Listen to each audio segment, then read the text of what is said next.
Hello again, my friends. This is Carpo. Welcome to 15-Minute Free Thinking, the podcast that could be 15 minutes or 2 hours, depending on how I'm feeling and what I have to say. and, yes, it's always just me solo, flying solo as usual. And I always have a lot to say. And sometimes I wonder, does my voice even matter? Why do I even do this? Well, my own view of myself as a human being, as far as what I have to offer the world, my own intellectual level, I have questioned that over the years. I've been introduced to some very dumb people in my life. I've also been introduced to some amazingly intelligent people that I just can't even fathom how they can be so damn smart.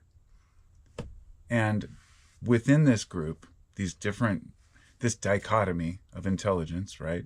Two contrasting ideas. And dichotomy will come up here because that's part of this discussion. I have not found that one group or the other, intellects or intellectual people, and let's just say good old boys or, uneducated folks, maybe people who dropped out very young, don't have what a person would call in that type of intellect of highly functioning adult with degrees and a full grasp of the English language. But none of that matters because there are, depending on who you listen to, several different forms of intelligence. I don't try to define a particular number. I think 9 was the best group that I don't recall who labeled the 9, but there's natural intelligence, there's spatial intelligence, there's emotional intelligence. And as we know, people who are highly functioning in certain aspects are usually lacking in another because of your basic balance of life. Nobody is, a high flying, smooth, high roller dude who's also a highly functioning mathematician who knows, who's emotionally intelligent and aware of his own needs. Like, there might be a couple people like that on Earth, but I haven't met them and I haven't seen them. And because of this, if I were to see a person like that, I guess to fulfill all aspects of that kind of person, it would be a person who's highly wealthy, who is respectable and respectful and actually cares about other people, does the right thing all the time, and isn't in anything for the money, but rather for himself and others. See, this is hard to define for people because there is this mentality that it's kind of a dog eat dog world and that you've got to get your own. Now, I agree with this to an extent. You have to take care of yourself first. However, a majority of the people that I hear this come from are often people of particular religious persuasions, groups, such as, folks who claim to be Christian, who say, well, people need to take care of their own shit. Say, well, that is just not what a Christian was taught. That is not at all what the Bible teaches, right?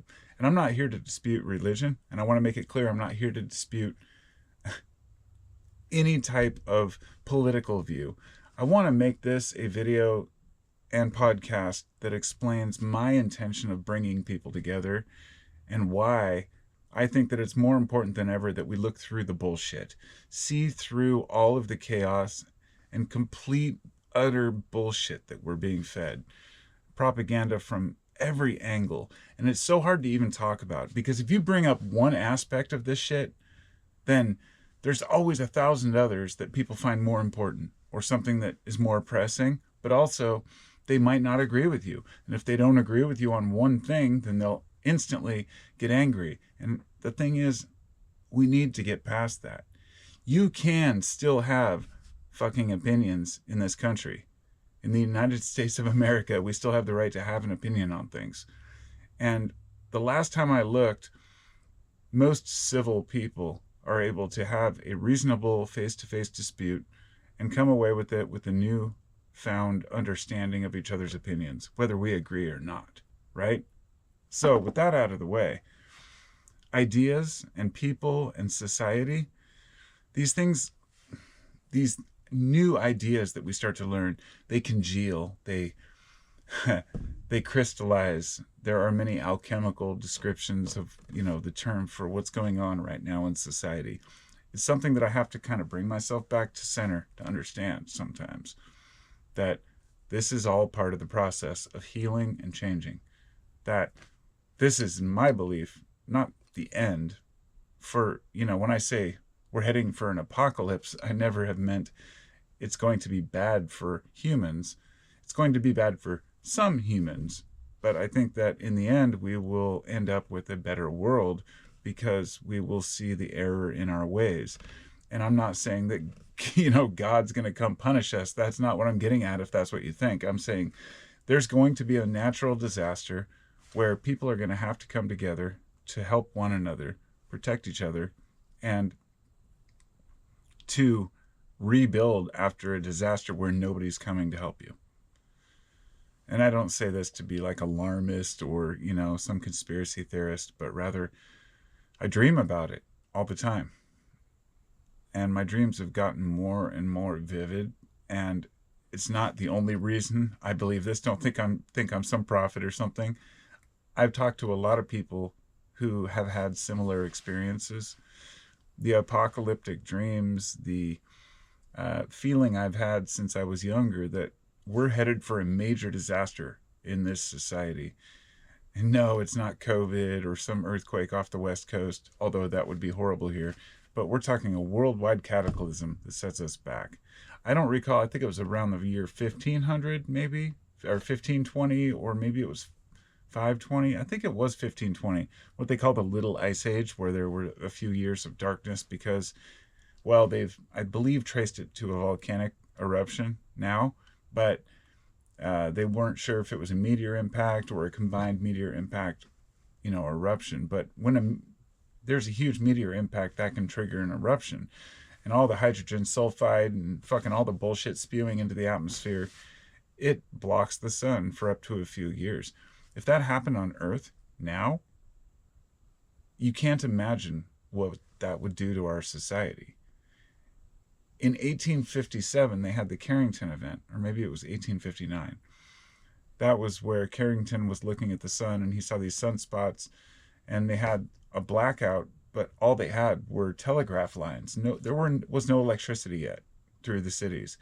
And the telegraph lines caught fire, and many of the telegraphs afterward were able to communicate without even having any type of wiring, or rather batteries hooked up to the wiring to transmit it. In other words, it had this electrical residual electricity through the lines, so they were able to send their signals without batteries.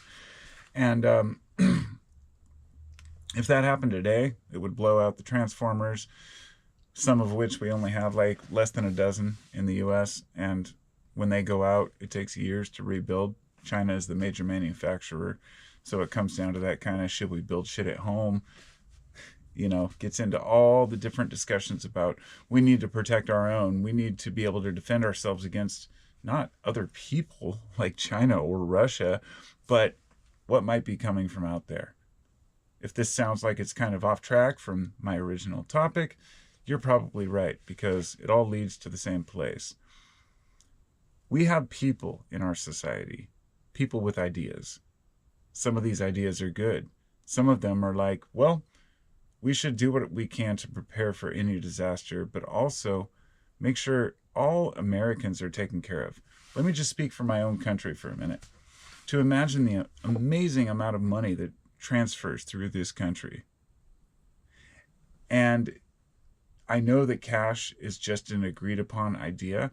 I'm well aware of the gold standard, how we went off it, and how Nixon, and I believe originally Roosevelt, was back in 1933, I think, when we bought all the gold back from the people and then raised the price. The government has been fucking people over forever, and everybody's just trying to struggle, to get by. But ultimately, we all want a better world. We want a better country, right? We want to improve our country. In order for people who have a lot of influence and power to convince the public that they have their best interests at heart, in order for billionaires to infiltrate the White House, as they have, for example, and if that triggers you, it shouldn't. You should realize that when I grew up, in my generation, we were suspicious of billionaires. We were suspicious of people with a lot of money running in power. We'd always, growing up, it was always about, we don't want people with money and power. But I realized that people were willing to trade that for a promise of security. And I guess that brings me to that Ben Franklin quote. And I want to kind of play on that because I think it was Ben Franklin, I believe, that said, those who are willing to sacrifice liberty for a small amount of security deserve neither liberties nor security. And I thought I wanted to change that because that sounds kind of harsh, because people are pretty ignorant sometimes and they don't know what they're doing. I would say those who know better and are willing to sacrifice liberty for security, shame on them. I mean, there are parts of society that want people to be divided, because by being divided, we don't share each other's views on things or share our views with other people and try to understand them. We are scared to speak out. I know this because I've talked to so many people who don't even want to talk about their true feelings. What kind of fucking shit is that? That's not the America I grew up in. That where, people say it's the liberals that are the enemy because there are so many violent fucking left-wingers. But the truth is, the people on the right seem to hate every fucking liberal or Democrat, and nobody's really right or wrong except those who are claiming to represent us. Yes, the Trumps, the Elon Musks. I mean, these are people who have immense amounts of wealth, and they use it for their own purposes. But here's the thing. We're moving forward as a society. I don't think Trump is the end of anything. In fact, I know people who are way overreacting to his presidency. Look, America voted the way we voted, and I really wasn't wrapped up in it. In fact, I bet somebody 6 months ago that my brother, that Trump would win, and he did. And it's because I saw that nobody really had anything to offer, that my country was just so pathetic politically that we were willing to just kind of say, well, everything sucked. I didn't have any other options, where a lot of people didn't even vote.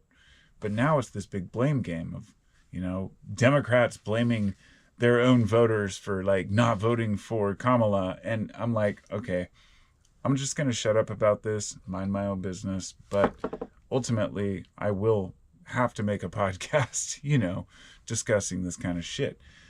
The idea that it is a dichotomy, there's that word again, a separation, division between two things.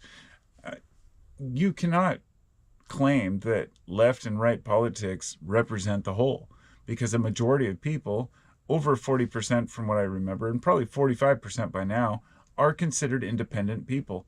Independence in this country, it's a 40-30-30. So 30 are left, 30 are right, and 40 consider themselves center. They don't want to be one of those shitty parties. And you know what? They get made fun of. We get made fun of. People who are in the middle. You got to take a side. You can't be a centrist. Oh, it's a weak excuse. You know what? Bullshit. Fuck you. Anybody who says that, just, to claim that you're just not American if you don't pick a side or you don't, believe somebody else's bullshit. I've never understood that. And when people are finally deciding, I'm going to change my views politically, they're like, I'm going to take the red pill or the blue pill. No, take the purple pill. That means looking at things rationally, looking at things in the middle. You don't have to think you're woke, not woke, informed or not informed, left or right, up or down. It doesn't matter. You're just a person, and you're just trying to be human, share with other humans your thoughts, and you might not agree with other people. But what our leaders fail to recognize, rather our representatives, is that they aren't the leaders. That was the point. That they do our bidding. I don't need somebody in the White House telling me how I should live my life. If you can take care of business on the side, do it. But I don't need to hear about your bullshit all the time. And that's why I don't focus on politics. And that's why I don't, You know, I will look at the headlines, maybe see what's going on in the world every morning, but it's a brief interaction and I don't obsess over it. But so many people seem to be sucked up in every minute of what's going on, you know, in politics. What happened with this? What happened with that? It's just an unhealthy obsession we have with being informed, when really all of this is a slow pendulum swing back and forth. And as the pendulum swings from left to right, different ideals, eventually it will slow down. And we can help to slow it down, to try to pull it closer to the middle. The only way to do that is to stop being argumentative about petty things with each other. And, you know, let me just say this. When people feel like there's no hope, when they feel like they have nothing else left to lose, when they feel like they're under threat, even if that's a false threat, they're willing to do anything. So instinctually, we divide into groups to survive. I've been thinking about this genetically, how we might, you know, certain animals, or let's say bacteria even, might develop some defense. In other words, the ones that can resist the bullshit that's going on in the environment are the ones that survive and reproduce, and then you have a new resistance to the bullshit. This could be very similar to what's going on with us right now. You know, I guess it would take a major catastrophe to find out who's fit to survive, but that's not what I'm talking about necessarily. I just have the hope that all humans can come together one day and realize, God, we're idiots. You know, maybe there was a time when people were more connected. I don't know. But do we really have a selfish gene so much? Or rather, is it just in times of crisis or simulated false crisis that we believe that we need to deal with shit by being violent and harsh to one another? And it hasn't reached the level of extreme violence yet. We've had some protests and some disagreements and rallies and things where people went out and they got in fights with different groups. Proud Boys in Portland and, you know, Antifa. It was pretty silly, really. And the idea that that would like bring some civil war is nonsense, because nobody's going to go out in the streets and fight with their guns for a cause. It's not like the Civil War. It doesn't work that way. We don't have people in the jungle coming to fight the people in the city, or people. The Civil War argument is completely bullshit. But there is a disagreement to where people feel threatened to that degree. And we shouldn't. Get the fuck over it. Stop fighting about left and right politics. If you don't like a politician, that's fine. You don't have to fucking hate people for disliking somebody or liking somebody. Just move past it and say, yeah, I disagree with you. You know, we aren't them. We are us, the working class, the ones who get up every fucking morning and go to work, pay the fucking taxes, so these shitbags can sit in office and buy these fancy suits and pretend they give a shit about us. And then half of America wants to believe that they actually care, regardless of who's president. Like, these politicians don't give a fuck about you. Okay? They spend half of their time trying to get reelected. Sorry if I'm animated, but, you know, you cannot hear the prophets or wise men out there. When I look for people who want to give good information, you can't find them, because I'm not one of them. I'm just somebody who wants to share what I know. But there are some people out there who have a lot to offer. And they're hard to find, because you can't find the wise men when there's so many charlatans out there. The guys who want to pretend that they're fucking anything from spiritual advisors to alpha males to life coaches. And I'm sorry, you know, it's just got to the point where it's so humorous to watch. And don't get me wrong. I want to make this clear. It's fun to talk about this shit, but I'm not upset. Okay? I have my own problems in life, my own issues. I've got to deal with, you know, trying to get the things in life I'd like and pay my bills. And I just find it fascinating that so many people want to make politics the hill to die on these days. It wasn't always that way. And I think that there are people out there who really have good information to share with us, a lot of wisdom, but they are very difficult to sift out.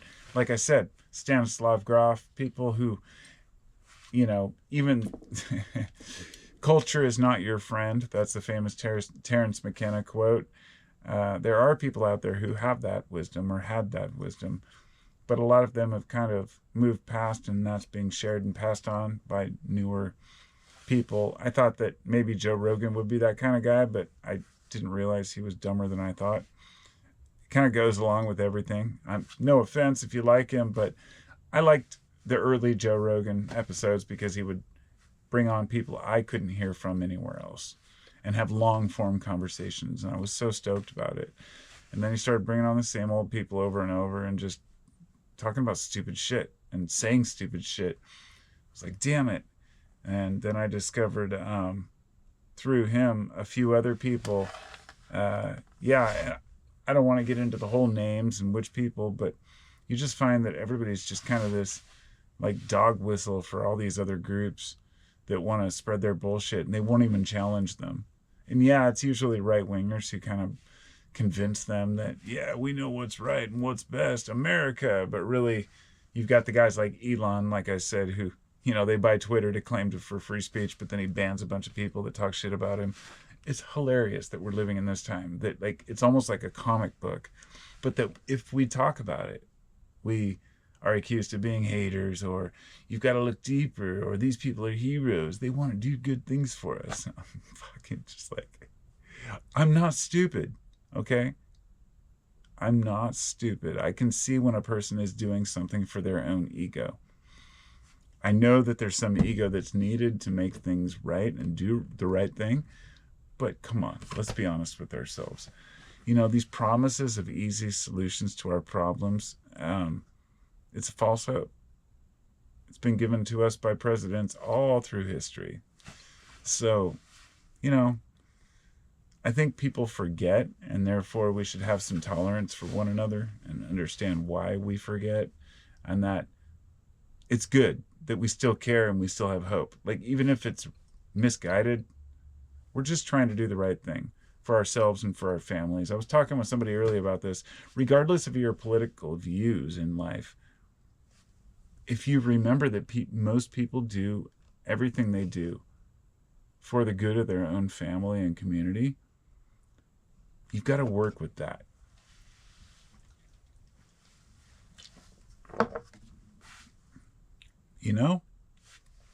I mean, really.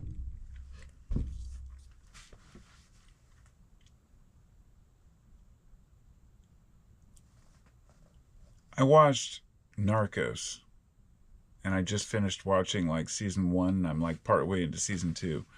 It's a show on Netflix, and it's great. It's a few years old, quite a few years old, but it's great. I never watched it, and I was like, it's Pablo Escobar, and of course it's elaborated on, but how the cartels operate, is fascinating. And it gets me thinking about this kind of like public enemy yet public hero, social enemy that nothing can be done about. Pablo built his own prison so he could live in luxury while he was in prison. I mean, the story's crazy, but it's fascinating to know that even though a person is so obviously a horrible person, that they can be loved for so many years if they do the right thing. And this is the justification a lot of folks have for a tyrannical leader or somebody who's a fascist, let's say. If they do the right thing for their people, then right on. But if they don't, then the people turn against them. And that's what's probably going to happen now with this, current election. People are going to realize that Trump can't do the things he promised. But more than that, people might realize that a lot of their own lives are affected by his policies. But like I said, I didn't have anything tied up. I knew he was going to win, and I thought it would be interesting. But why can't we talk about it? Why do we have to fight about it? Why does everybody have to get so personal and mad? I have a couple subscribers who are, long-time subscribers that always comment, but only when I talk about Trump. If I say one thing about Trump. And so I avoid that name specifically for just not having to deal with like people getting angry because he's a different person. He's a billionaire. I don't know him. You don't know him. You hear what he says like I hear what he says. I have a different interpretation of his intent.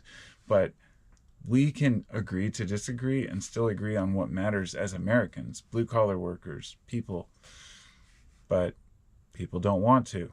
They want an enemy. And we got to figure this out. We got to figure out how to get past this. So maybe in the years to come, we will.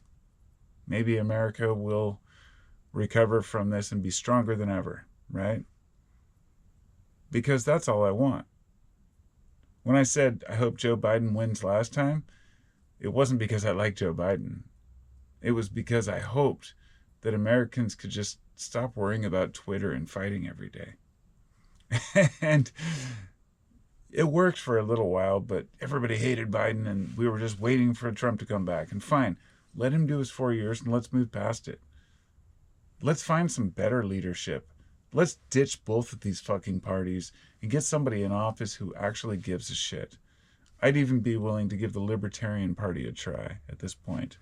And yeah, an anarchist party if there was one. But that ain't gonna happen.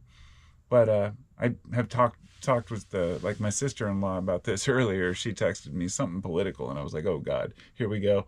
I was saying I believe that states really should have more rights than they do. And I like, you know, I mean, that's what the federal government always talks about anyway. That's what Trump's always saying. So you want to give the states rights? How about the West Coast separates from the rest of the country and you all take care of yourselves?